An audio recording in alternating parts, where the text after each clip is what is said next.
A very good evening to one and all. I am Arpita from the IGCP group.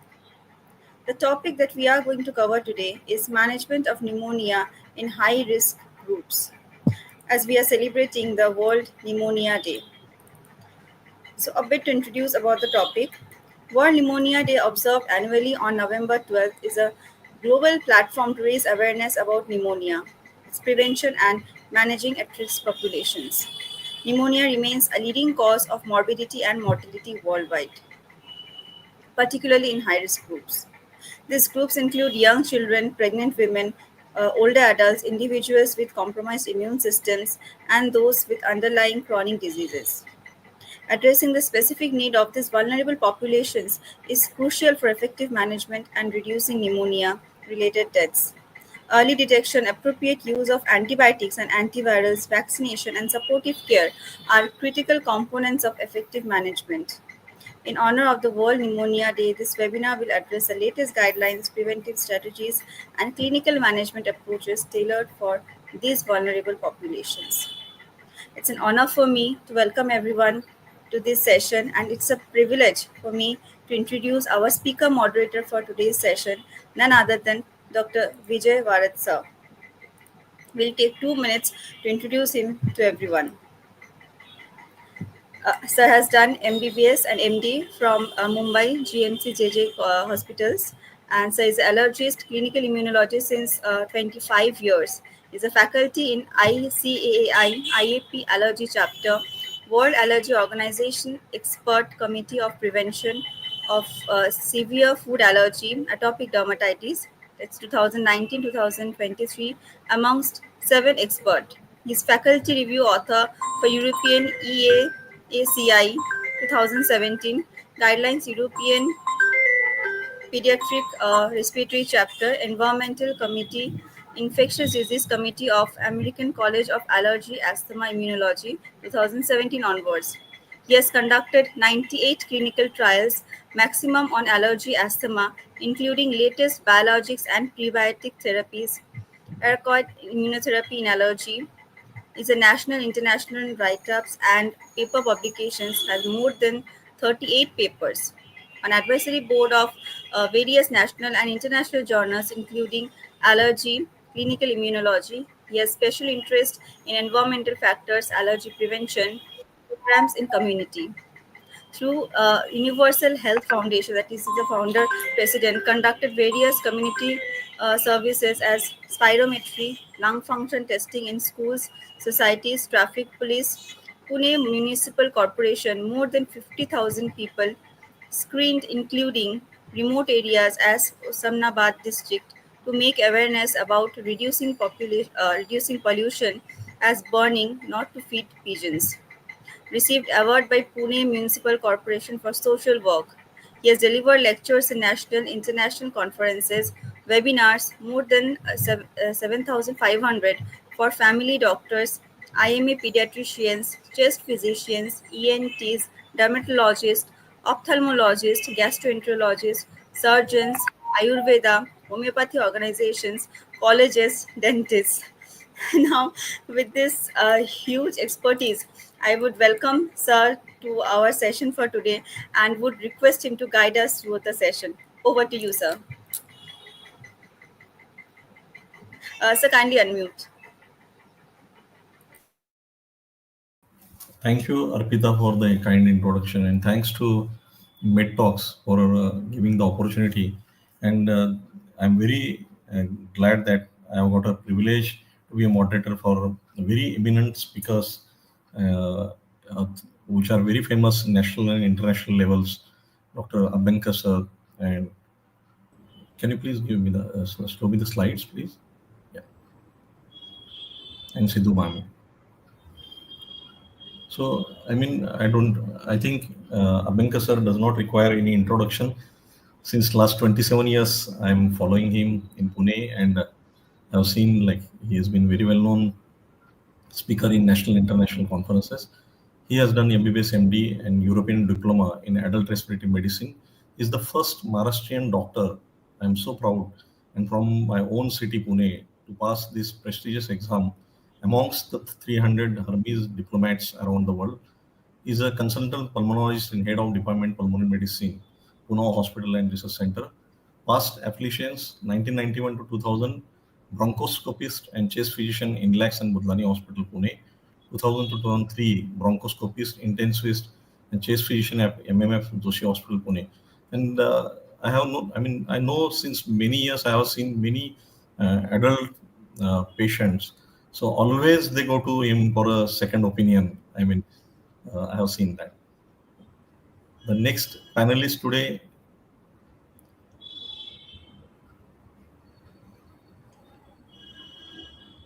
Arpita, can you next slide, please? Yeah, Dr. Gurusaran Sidhu ma'am. She is a very well-known national international faculty. She has done FCCP, FIACM, FICP, Director and Chief of Department of Medicine at Sidhu Hospital, Doraha, National President of IACM in 2012-2013, Chairman of the APCON 2014 Ludhiana, Zonal Member of Governing Body of API 2012-2015, past President IMA Doraha Ludhiana, conducted several clinical trials as a principal investigator such as the CREATE study, CREATE registry, POISE, TIPS, Interstroke, POISE 2, Inspire, Aspire, Apollo, Hope 3, CAD-PAD registry, CANTOS, COIL. Dr. Sidhu has a vast experience of research. She had submitted thesis on 100 cases of Plasmodium falciparum. Its clinical presentation to Punjab University. Dr. Sidhu is the recipient of so many prestigious awards in regional, national, and international level. So welcome both, Abhankar sir and Sidhu ma'am for today's talk, and I'm really privileged to listen to them. So, Thank you, Dr. as Bashir. we have selected this topic, like a pneumonia is a very vast, and as Arpita introduced, still it's really shame on our part in India that amongst the pneumonia deaths in children, we are 50%. In adults also, I was just searching the data, around 23% of the pneumonia deaths happen in India. And considering the comorbid conditions like a COPD, which is a second death causing disease, because recently when I was doing a itikumab trial for the COPD patients, and we found like this is a increasing and underlying these chronic respiratory diseases, diabetes, hypertension, and cardiac problems and all. And during the COVID also, we have seen so many deaths happening because of these comorbidities. So uh, still in India, we are having which can be prevented very well and which can be managed to prevent these severe morbidities and mortalities. So we'll discuss some of the things. So Abhankar sir, like I will like to ask you, which are the high risk groups, like to prevent? I mean, this pneumonia happens in Indian population. Yeah, I guess that story is probably the same throughout the world. That very young, very small children. Some people will define it as less than 5. Some people will say less than 2 years. And I think the verdict is pretty clear on the other end of the spectrum. People above 65 or so. Of course, in India, sometimes you can bring that down to a 50. For example, the pneumococcal vaccine is recommended in people above 50 also. So I think people who are a little elderly, of course, the definition of elderly will keep changing depending on the geography. These two are the definite high risk groups. That's number one, age wise. Yes. Add to that any kind of a immunosuppression, be it diabetes, that's one of the bigger factors. And India today is the diabetic capital of the world. So I think, and emerging diabetic capital of the world. So I think that's going to be one more risk factor. Anything which suppresses the immunity for that matter, anybody who is on long-term immunosuppression for any reason, any connective tissue disorder, who is on steroids or who is on any other immunosuppression, is going to be a person who is at danger. Alcoholics will be at a higher danger, so there's no doubt about it. And as you very rightly said, COPDs, whether they are smoking COPDs or non-smoking COPDs, and India does occupy a large percentage, nearly 70% of our COPDs, or the lungs which are crippled as such, are non-smoking COPD. They come from either indoor air pollution or they come from the ambient air pollution, or sometimes we don't know the real source of the COPD. But these people are again at risk of developing untimely pneumonia, as I would say, and lethal and possibly fatal pneumonia. So I think that's the way I will say. Of course, I mean you can keep adding to that list for immunosuppression, keep adding to the list for the good habits and the bad habits which are there. So I think that's endless. But Yes, sir. Thank you, sir. Sidhu ma'am, will you like to say something? I Like, think which are it's these any add-on in the high risk groups? I think he's already, Dr. Banker's already said all first of all, it is the spectrum, the younger and the older. And then, of course, the diseases which are there, patients with HIV, patients with COPD, and smokers, all over the world, they are more prone to, of course, COPD. And the increasing pollution, I think the urban and rural living also may make a little or a more difference, and the kind of pollution we have, everything is going to count. Earlier we used to say, the women who were igniting chullas, so they were the sufferings because of the carbon dioxides from the chullas. But now I think with so much of pollution in metros and everywhere, it is almost ignited chulla everywhere for everybody, for any one of us. So Yes, I ma'am. think that's a very big contributing factor. And of course, the patients with diseases, with all immunocompromised patients because of any of the reasons, asplenia, bone marrow, organ transplantations, HIV, concomitant other viral diseases, HCV.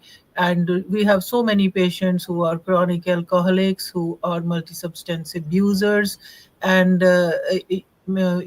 they have a HCV, they have HIV, they are smokers. So this all opens kind of a Pandora box. Yes, ma'am. Absolutely. Thank you.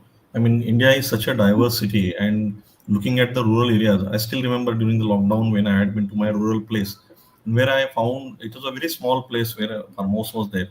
In the morning, the people used to have so much pesticide use, and that whole smog used to be there, even during the sunny days. So these pesticides are adding on a lot of pollution into the rural areas, and in the urban areas, so definitely the vehicular exhausts and construction dust and all. Absolutely. And this year specifically, the heat stroke had been so much, 1.5% the global warming. And considering our country, the dust particles, and as you rightly said, there is no need to smoke. I mean, 5 to 7 cigarettes in a day, like Pune, like city, and Delhi, like I think 12 to 14 cigarettes in a day.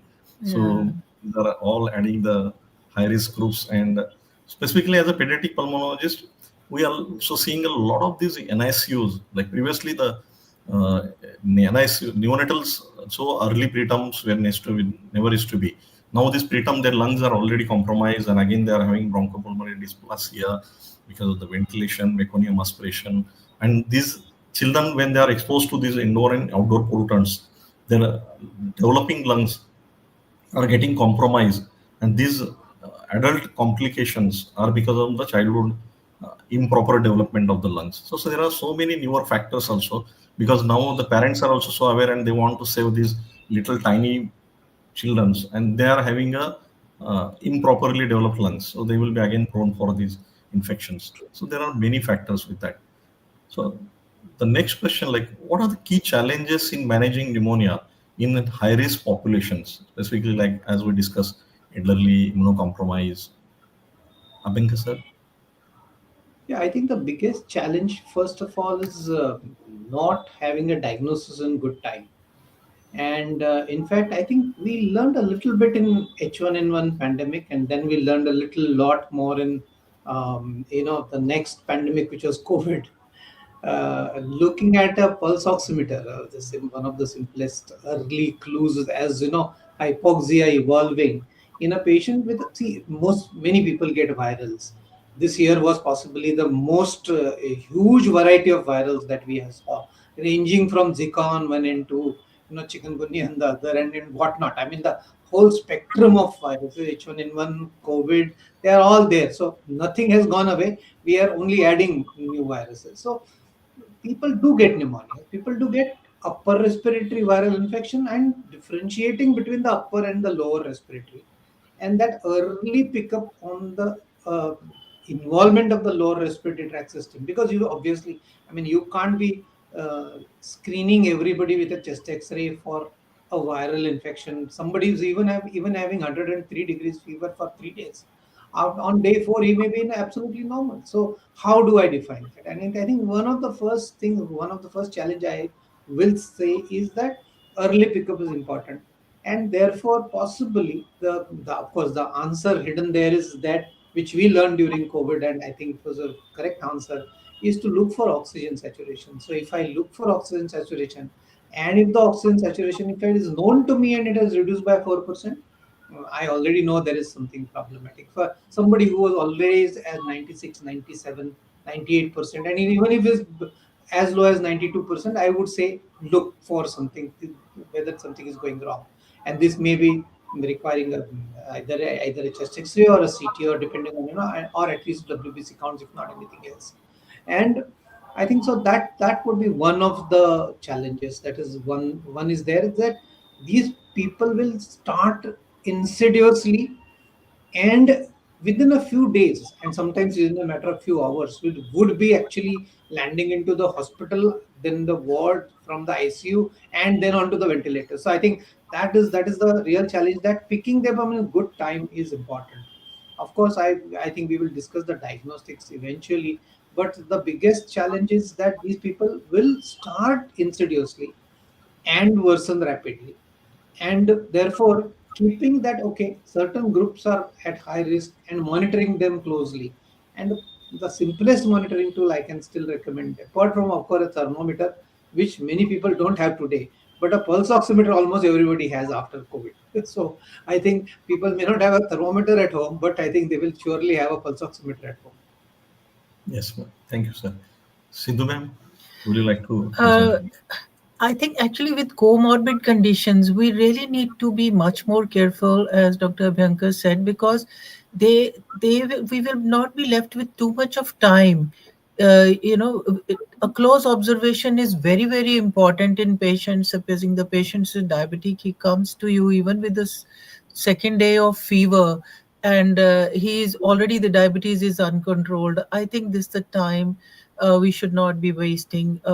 We need to advise him. He may agree or not, at least, that for hospitalization, so that we can watch him more closely, whenever they have underlying conditions. Respiratory rate, as Dr. Sab said, SpO2 monitoring, of course, is very, very important. But I think even before that, we need to be much more observant in patients who are a high risk group. At least we need to inform them. They would definitely come early to us, because I think they also know that they are having the underlying diseases. But it depends, from patient to patient, from situation to situation. So you have to take up the situation. If the patient's already 4 days and already dropping, you immediately, they need to be rushed to the ICU. And if we have some time with them, so they are, say, in the first day of fever, second day of fever, we can, take care of a diabetic situation little better, talk to them, inform them, do a close monitoring, and advise them for a close monitoring, and ask them to watch. If you have these symptoms, you better be admitted to the hospital immediately.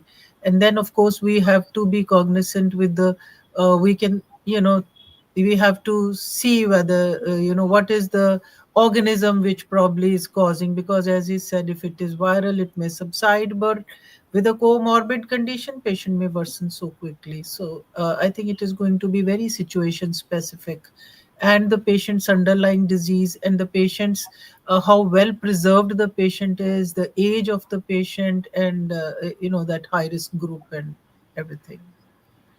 Thank you, ma'am. I mean, both of you really enlightened on these issues, like from host to organisms to the situation to the environmental factors, so many things.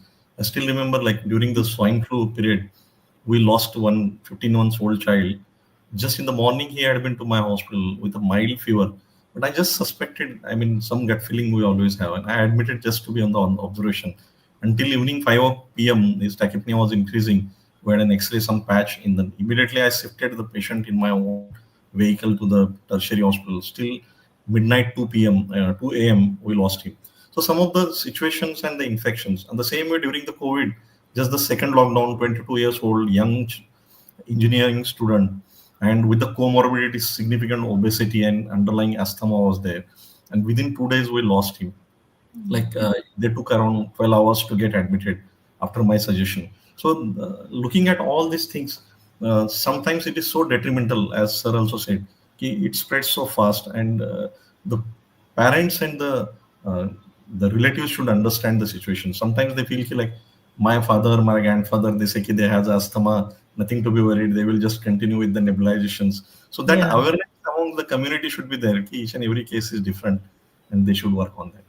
Yeah, uh, actually, just to add on, many patients now that they think, like you said, they have nebulizers at home and they have oxygen at home.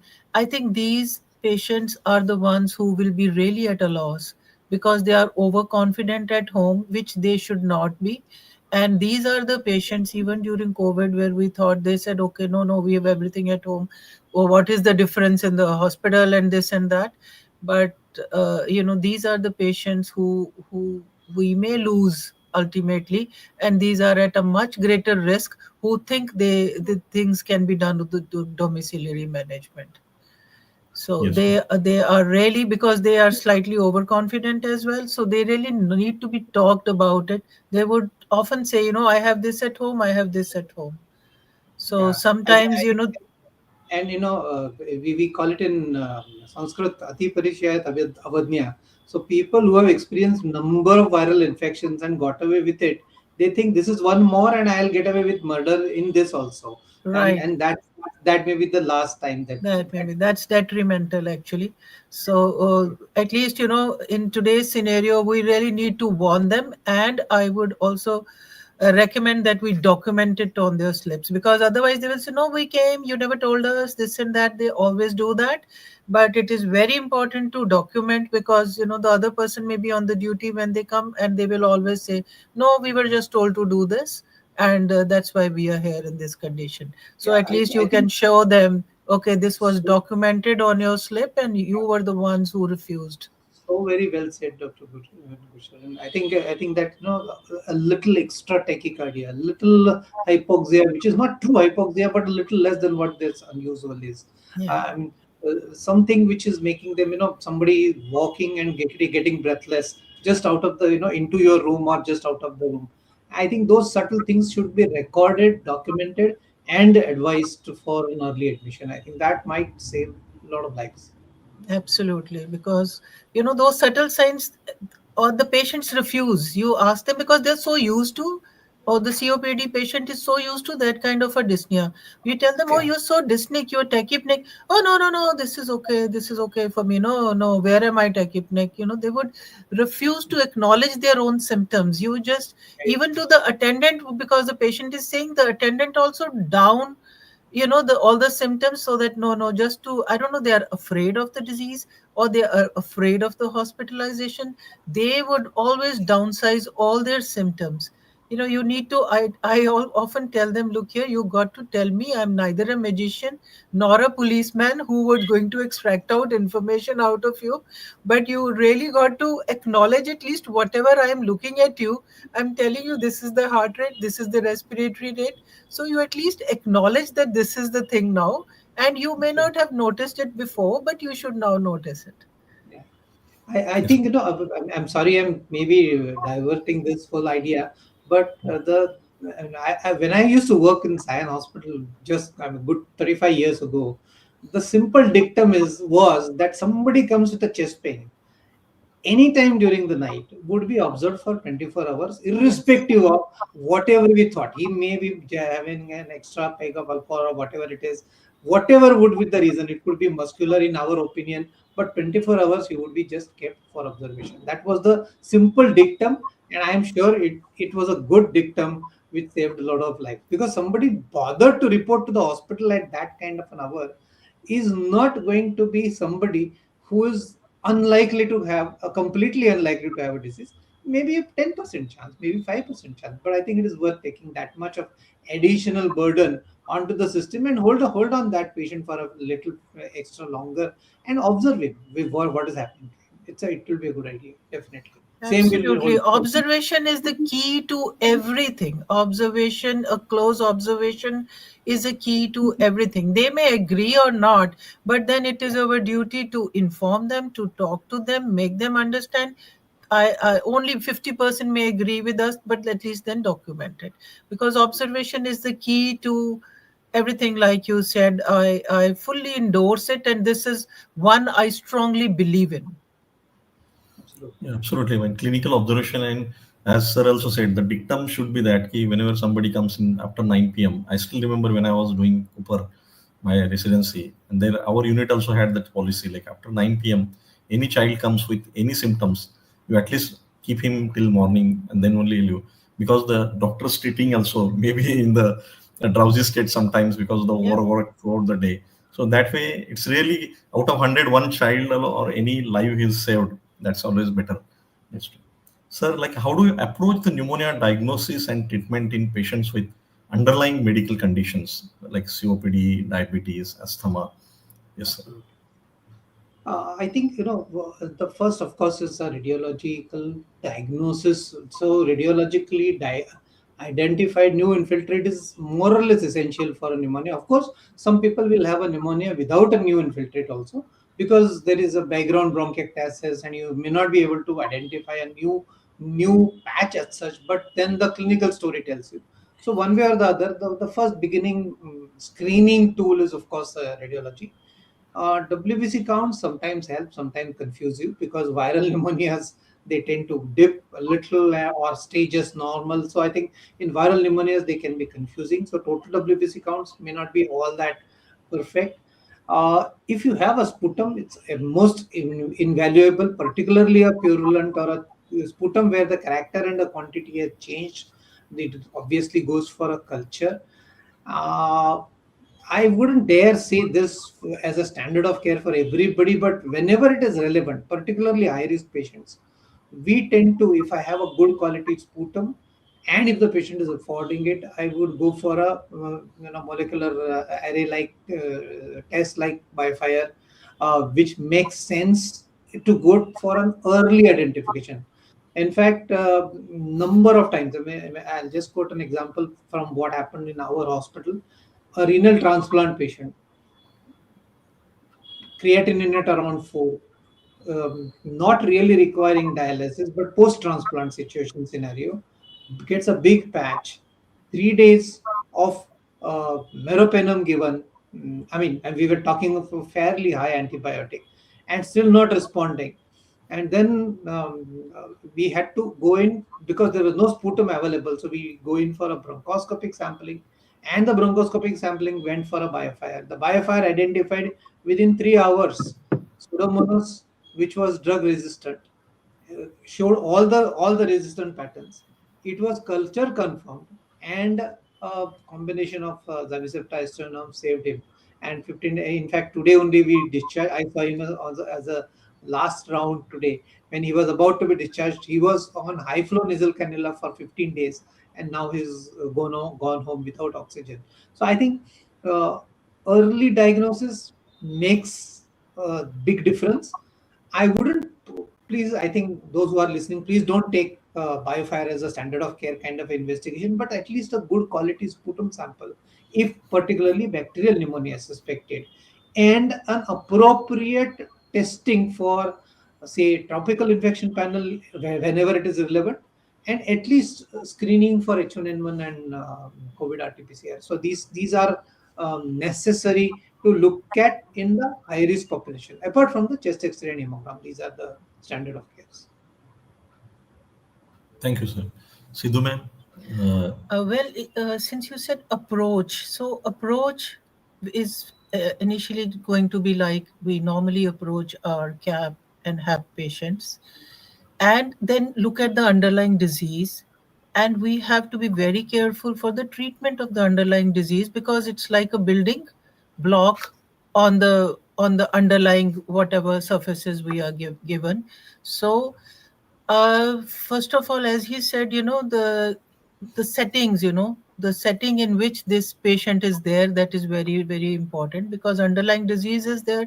It could be a setting of a community acquired pneumonia, could be a setting the patient is admitted into the ICU.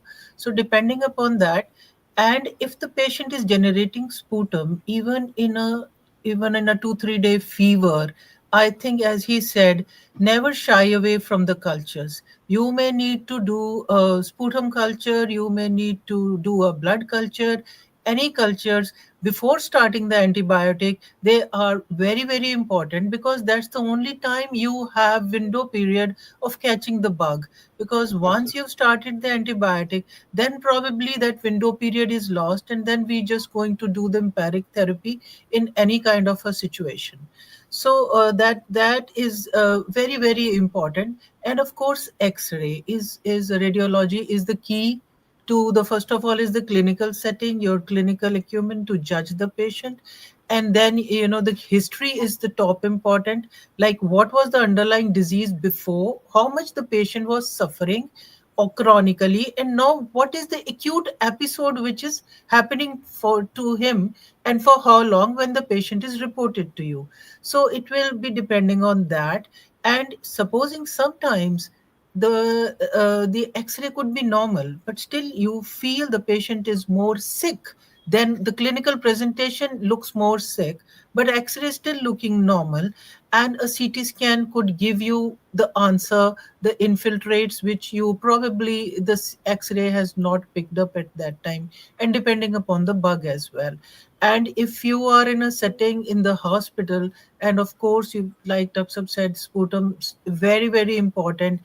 In our country, with the underlying disease tuberculosis, also when we send the sputum, we definitely send it for cultures, for gram stain, and for tuberculosis as well. Because in you, Absolutely. if ever there is a old treated case patient of tuberculosis, and you have that in setting, that's also again a comorbid condition along with diabetes mellitus. So that is very, very important. And in a setting, if you think the patient is sick and the patient needs a ct scan, I think we don't need to get shy away from a ct scan, I think because for one an thing, sorry to interrupt, but one good thing which has happened with COVID is the threshold for a CT scan in people's mind has come down dramatically. And I think even the screening CT, which is done by the I mean, the radiology people also have got tuned to the idea that not every CT is like with a full contrast and contrast enhanced, not necessarily. Just the parenchyma, look at the parenchyma in a sensible way. A good enough resolution CT scan can help add great value when done in good time. And I think that message has gone to the public, even in general population. We saw that people were no more afraid of getting investigated, because they realized that the threat was really true, and the chance of dying prematurely was really high. And therefore, when we did not have the vaccine, I think people were definitely getting investigated. Sometimes we used to get mad. Why was the city done? Because there's nothing in a 19-year-old man, boy. I mean, there was nothing wrong with him, and still a city would be there. But at all the same, I think this has helped. If you really ask me, this particular pandemic has helped us in lowering the threshold for a city. Of course, I don't. Once again, let me not give a wrong message of abusing the CT scan, because it means extra radiology, I mean extra radiation and things like that. So unnecessary use is also not a right idea. And unnecessary early prescription of, I think you said beautifully that getting the culture, getting a blood culture, getting all the samples in place before starting the antibiotic is very important. So holding that antibiotic for one extra day doesn't generally hurt the patient, unless until you are looking at an extremely high risk situation where the patient is so moribund that you have to start antibiotic. But even then, the cultures have to go before we start the antibiotic. That's true. That's right. These days the patients are coming with all the lab investigations to us. Absolutely. The labs are rampant, and everybody, patients don't shy away from lab investigations. And but Yeah, they will refuse to get admitted. That's a different situation. But yeah, the absolutely. I think the timings are such, it we nobody has time for themselves. The situation is like this these days. Yeah.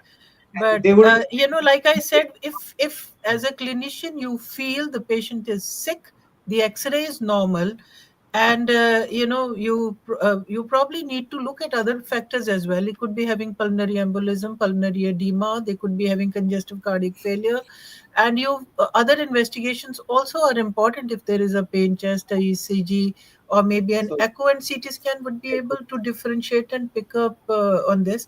And well, it is again your clinical acumen. You always, like I said, your observation, a few hours observation, patient is admitted, x-ray you've done in the morning, and you see the x-ray in the evening round, you see the patient is sick, the x-ray may be normal. You really need to fill in the blanks. You really, by this time, you need to, before you go to bed, you really need to look at the ECG, the pulmonary edema, and what the patient is suffering from CT scan. So it would be a good answer and a very good help.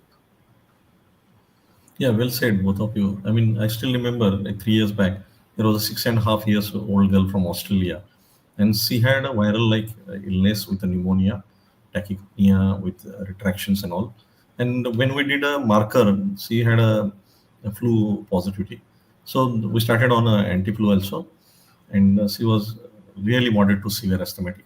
So typically, like our scenario, the some antibiotic is prescribed. So the other pediatrician had prescribed the antibiotic. So they were reluctant for that. That's why the child was brought to me, and they were saying, "Ki, when flu is showing, why you want antibiotics?"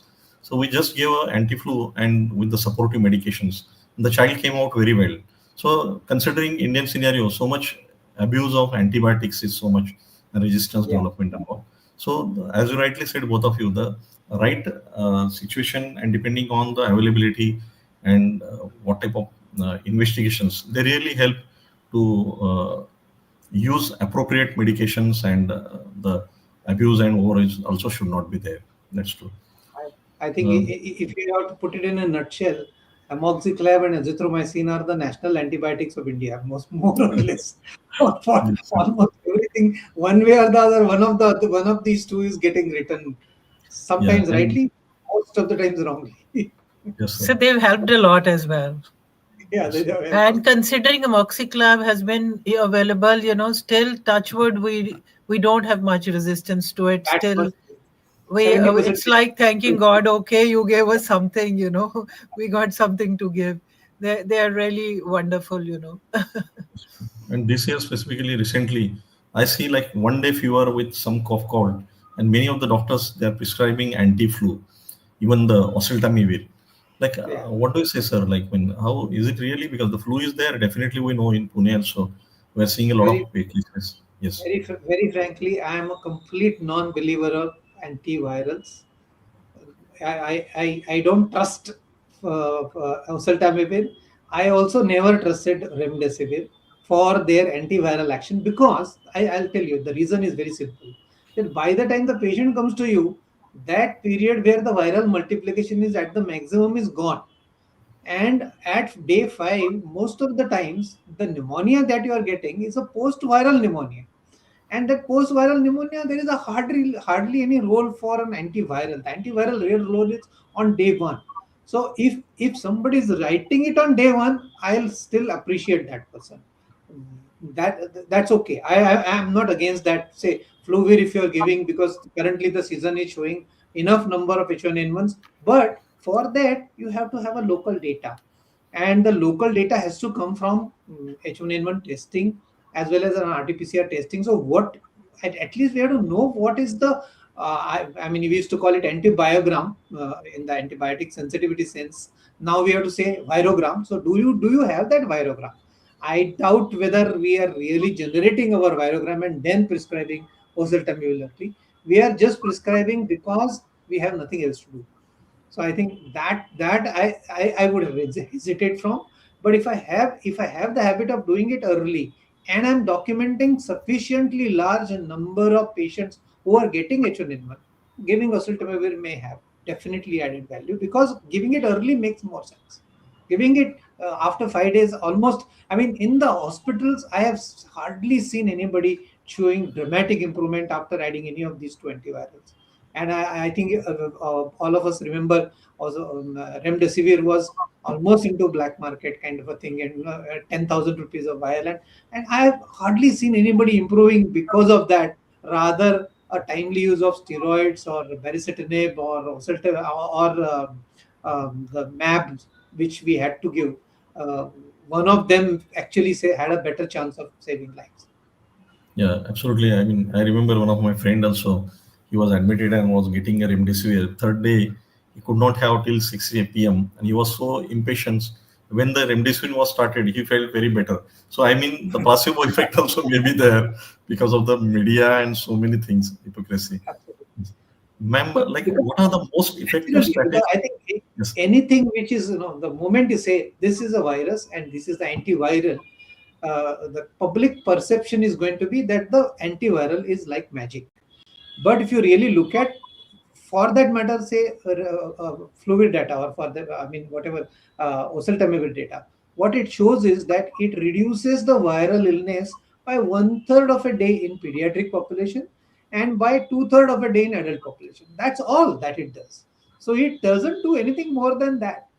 So saving lives, well, I mean, that's not the story unless until it goes so early that it just stops viral replication completely. And that is an imaginary thing, very frankly, because per person with in that incubation phase is very unlikely to ever come to you and get an antiviral because of us suspecting a virus and documenting it. Thank you, sir. Ma'am, what are the most effective strategies for preventing these pneumonias in these high risk groups? Yeah, that's, prevention is the key for all the everything, which we really need to do. And I think, COVID has taught us a lot. And, the hygiene, the hand hygiene, that's also very, very important. Not to keep your hands on any of the surfaces when you're standing, not touching. And respiratory good habits, when you're sneezing, you at least cover your face, or when you're coughing, you at least use a handkerchief. The respiratory hygiene, the hand hygiene, all these things are actually very, very important. And I would go a step further, that people who are immunocompromised, mask is so much more important. We have left using mask because of the problems of using it. But otherwise, I think if we continue to use mask, like, in Jans, they were using all the mask all the time. So this had come from the before also. I think our respiratory illnesses will at least decrease to 80%. We have stopped using masks, but at least the high risk population, or if even a normal person who has a comorbid condition, if he is exposing himself, I think the the most exposure happens in crowded places, in religious places. And Okay. you may go to any of the religious places, that's the place you do not know who's suffering from which disease. And crowding is so much at that place, we are not using it. But I would strongly recommend, it is difficult to use, but then you see the results. If you are using mask at that place, I would be saying it is worthwhile. It's if it is specially done, even the girls now these days, when they are going on the scooters, they're covering their masks. That's just because the air will not come into the eyes. But that's a very, very good thing to happen. I think this is not used, and this is not even recommended as such, but I personally feel that this is very, very important. People who have the comorbid conditions, at least, or when any one of us, we are all exposed. If somebody sitting next to you is having influenza, is coughing onto you, you definitely have your chance of getting it. So at least whenever you are in a place where it is crowded, you are expecting the worst is the socializing in the evening, the parties, the weddings, where everybody would hesitate to nobody would wear a mask. But that's the places of infection, actually place of infection. They may look very clean, people may look very, very nice and everything, they are dancing, they are drinking, but that's actually a place for infection. I think, the respiratory hygiene, at least you cover your face whenever you're sneezing, and maintaining a little distance. whenever you are standing, to at least just be a 2 feet distance if you are having from the other person, and not touching your hand to every place where you are standing, and then not putting your hand on the nose. These kinds of habits, if one can generate, which we really need to, they go a long way actually. These are again the habits which we inculcate during the childhood to the person till they get adults, but these are very very good habits, and I think these are the ones which I see they would go a long way in prevention of the diseases. And of course, smoking is, we all know, this is very very bad, and we're so glad that in India this is decreasing, or at least people are realizing. And you should have the guts to say, if somebody is smoking in front of you, okay, are you, I don't want to smoke, so you want to smoke, you go somewhere else. They may feel bad, but since today it is into the system that smoking cessation is very very important. Active and passive is so much so more important, so that we are not smoking, but we don't want to be in that environment with other people are smoking. That's giving us almost a equal risk of getting all the diseases. And nutrition is very very important, because we've often seen people who are healthy, they really will not get much of the infection. And same is the nutrition in our patients who are admitted, who are in the hospice care, who are in the hospital, and who patients who are in the old age homes. They come from there, sometimes their nutrition is so much suffering. And even in the hospital setting, even in the ICU setting, we really take care of the patient in the nutrition. And if the gut is available to me, I just don't shy away from feeding them through the Ryle's tube, giving them proper nutrition and proper hydration, and using the GI in the ICU, their gastrointestinal own system, for, because normally, as they say, certain foods, they give you cough, like, because I think the milk and lassi, because they are cold, there's calcium into it, they produce the thickening of the mucosa, so you can really avoid those. You can give hot waters or hot drinks even through the Ryle's tube, even to the admitted patients. So, and to a non-admitted patients, even during their home, you really need to emphasize on the health. I think for the chest, as sometimes in our medication we don't emphasize on the diet more, but which is very very important. Patients of chest diseases, they need good proteins for their nutrition. And they, we may decrease their fat intake, but a good nutrition is, of which is inclusive of everything, of vitamins, of amount of carbs they need, and amount of the constituency of the foods, whatever. Sometimes the old people cannot take away proper food, so you advise them liquidized diet so that they can be taking easily. So sometimes I tell them, if they're not taking chapati, at least whatever like the foods we use in ICU, the insure foods and everything, you just make a paste of it and you feed them. Because this is as important. Just writing an antibiotic and sending the patient home is not sufficient. You have to equally emphasize on the diet, on the hydration, on the kind of diet you really need to take the patient. Because then they will say, okay, do I need to take fry? Do I need to, can I have an ice cream or something? I think a hot and humid thing, where hydration is there, that diet is very very important.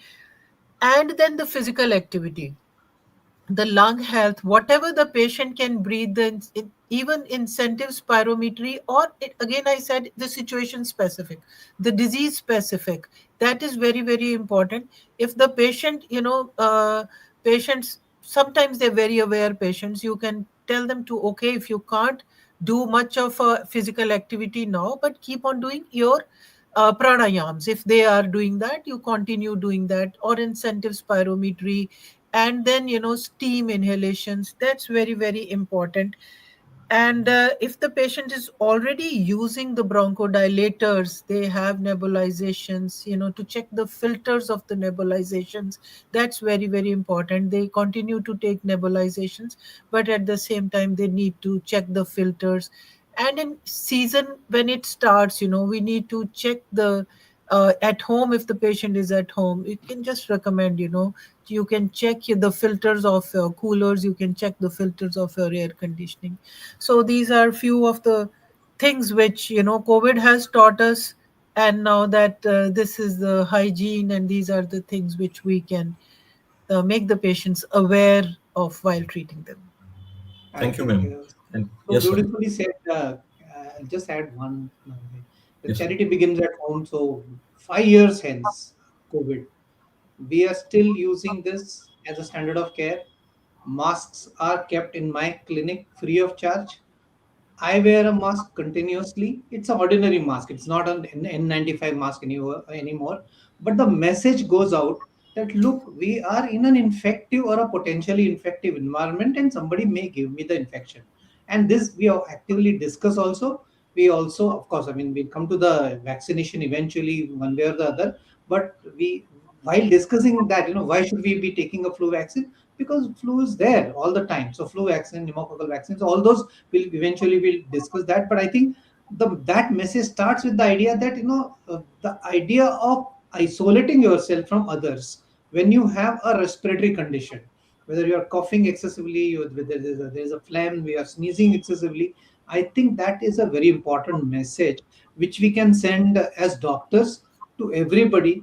Just the fact that I've got used to it, and I don't feel it's not an alien part anymore. So every time I walk out into the OPD or walk out in my hospital rounds, there is a mask. Sometimes it is loosely connected, sometimes it is a little down, not perfectly worn, but the message is the doctor is wearing a mask. And I think that needs to be driven home repeatedly. I think that's Yeah, a we simple all message. do that still, It is very, very important. Same things we follow in our OPDs. And we at least use the mask. Or that is there, you find it difficult sometimes to talk. You can remove it, keep removing, keep wearing it, but still Yeah. it is there every day. But the psychological message is gone through. If the doctor continues to wear it, doctor makes sure that you are 2 meters away, not unnecessarily close. Only when examining he comes close to you. That message is important. My sister in my OPD, he's obsessed with the idea that the chair where the patient sits in has to be as away from me as possible. I mean, it sounds ridiculous sometimes, but the message is well driven. If you really see carefully, they understand the importance of social distancing and unnecessarily closeness. And our Indian culture is "Aao yaar gale milo," that kind of a thing may not be all that conducive to not transmitting viral infections. Right. I Yes, think sir. which actually may not be possible, but at the religious places, at the gurdwaras, at the temples, at if this message would be, as doctors, people, we are taken differently. They Yeah, often see, okay, we're coming to the hospital. That's why probably this is an infected place. I always tell them, it is out of the hospital there is infection. Inside the hospital, we take so absolutely. much of care. There is no infection, but Absolutely. and but if this message somehow can be driven by our religious leaders, Yeah, that will be a real good job done.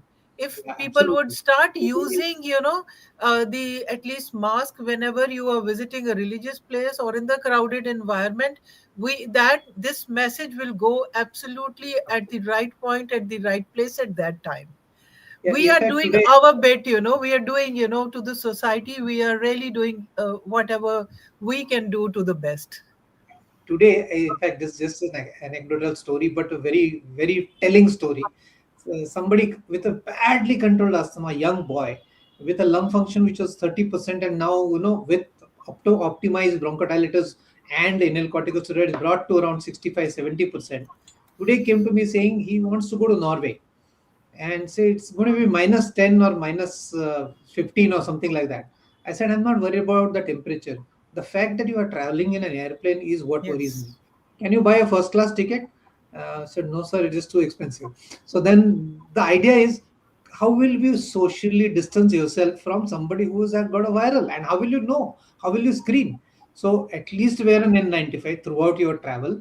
And if at all you want to go. And then he said, then in that case, can I go to some place like Istanbul? I said Istanbul is more crowded than India in today's scenario. So rather you go to Norway, but wear an N95 while going to Norway. So I think that air travel, seems to be a posh and a perfect and a No, no, wonderful no. way, but It's the maximum air transmission maximum. of viruses happens to that. In fact, the whole entire COVID pandemic started in India because of the plane coming from Dubai to India, which carried 4 or 5 people across. So I It is think closed that circulation. It's the same it's air which is going to get circulated very for all across of the, the passengers. absolutely, absolutely. Yes, sir.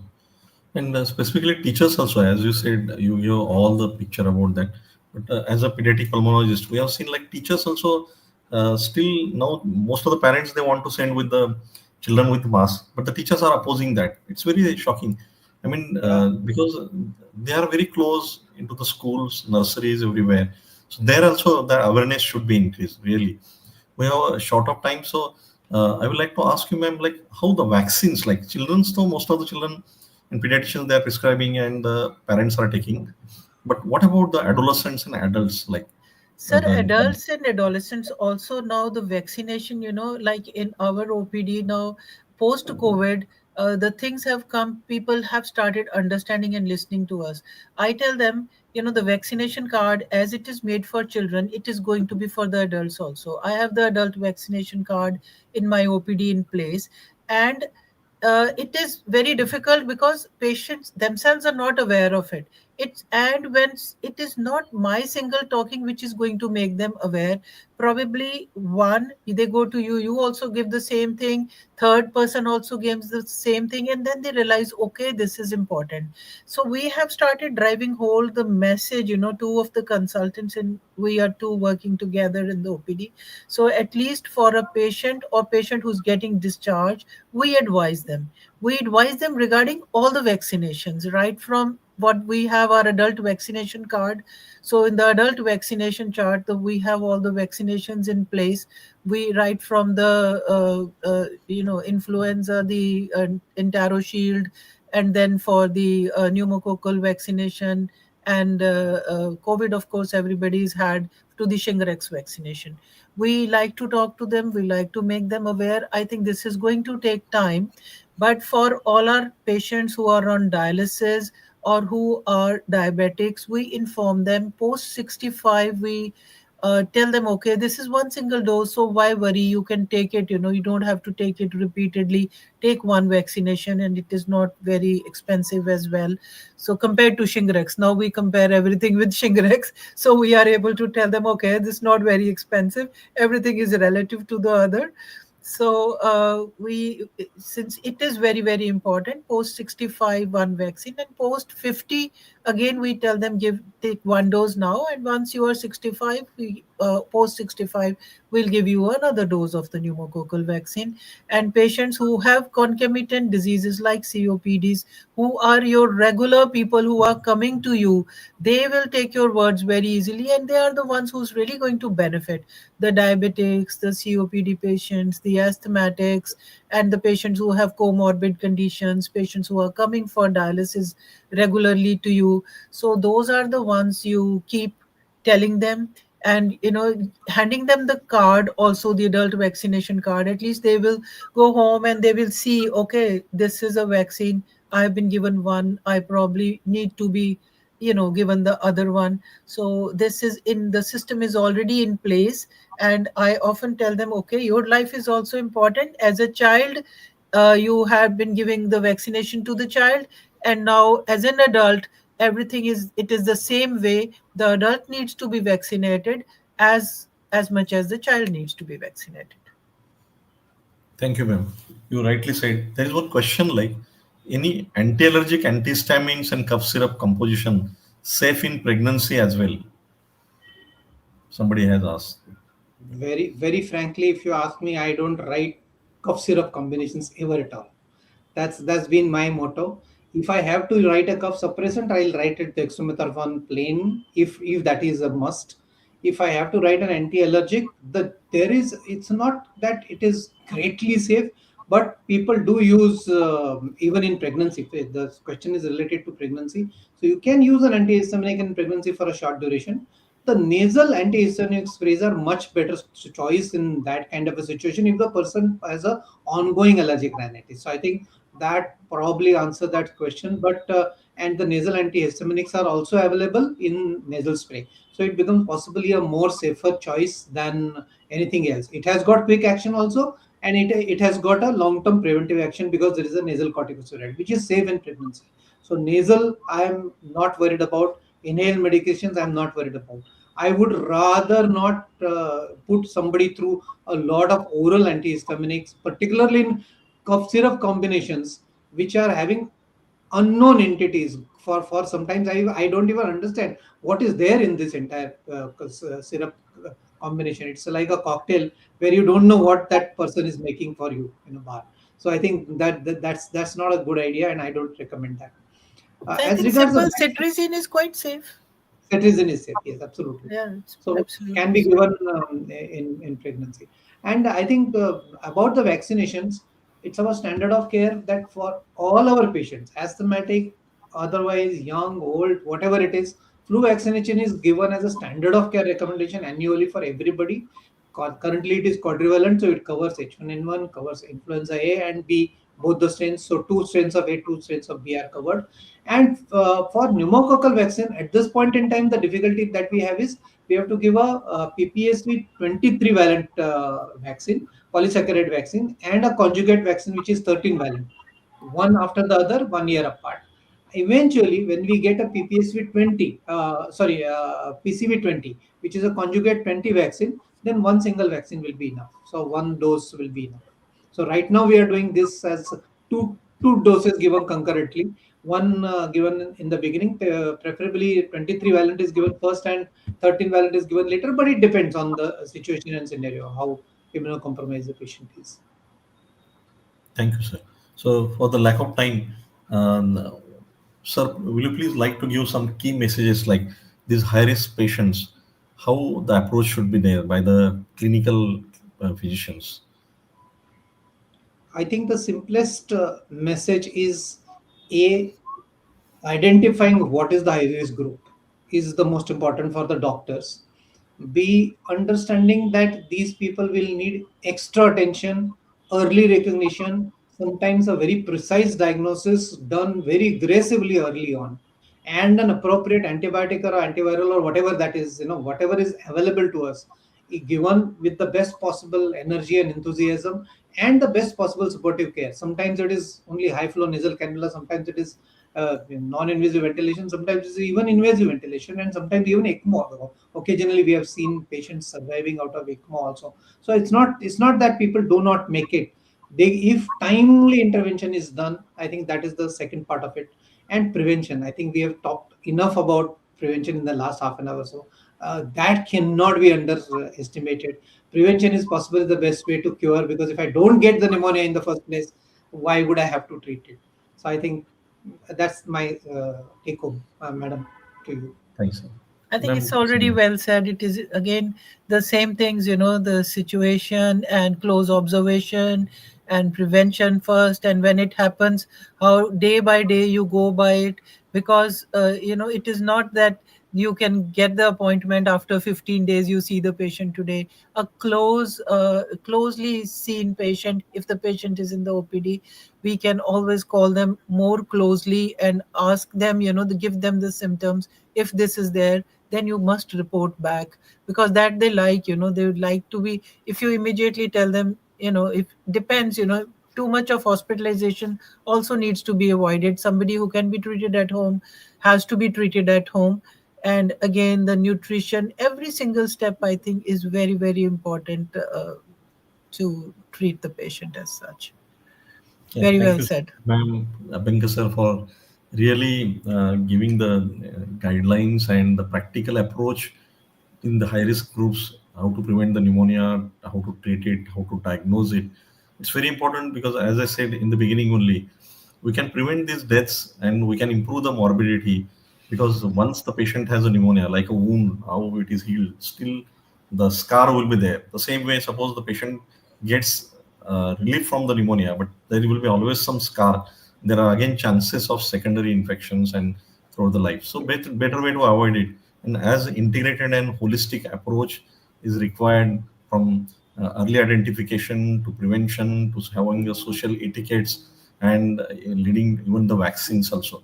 So that awareness amongst the patients community to the avoiding the indoor and outdoor pollutants also to prevent these inflammatory underlying conditions and all that way, and treating the comorbid conditions you rightly all said about that. So thanks a lot for that. Thank you Thank very you, much. for Thank, enlightening. Thank you. thank you, Bharat sir, for conducting this very beautifully. Thank you. Thank you. I would like to thank Dr. Vara, Dr. Sidhu ma'am, Dr. Abhyankar sir. Thank you all for taking out your invaluable time and putting effort for making such sessions engaging. And yeah, thanks to all the audiences for joining in and making the session a successful one. So thank you all. With this, we are going to end the session for today. Thank you all. Thank you. Bye bye.